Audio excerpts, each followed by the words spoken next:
Minha lareira ecológica. Olha aí, gente, que coisa rica.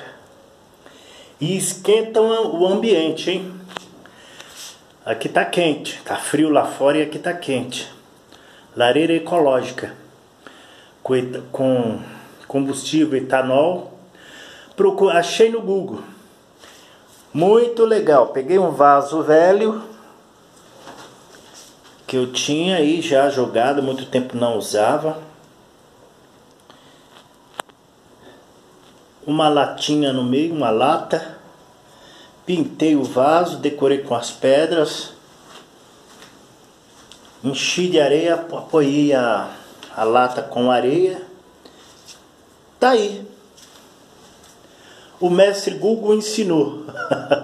Afastei tudo com medo de pegar fogo. Na hora de acender é meio perigoso assim.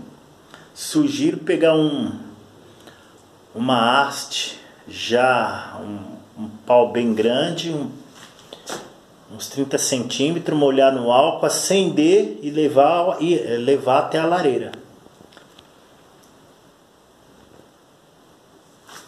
Vou apagar a luz para ver como é que fica.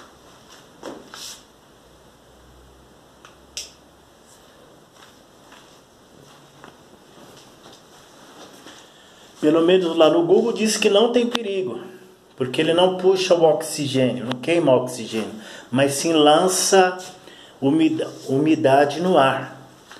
E tá bem quente aqui, viu? Mas é bom sempre estar com a porta aberta, né? Tem um lugar que entre ventilação.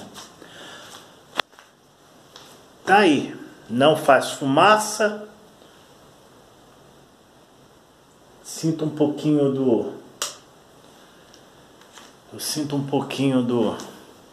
do etanol no ar.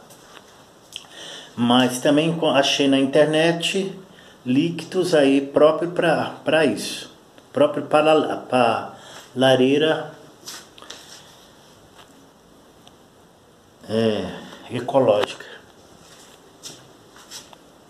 É só procurar no mestre Google, Google te ensina.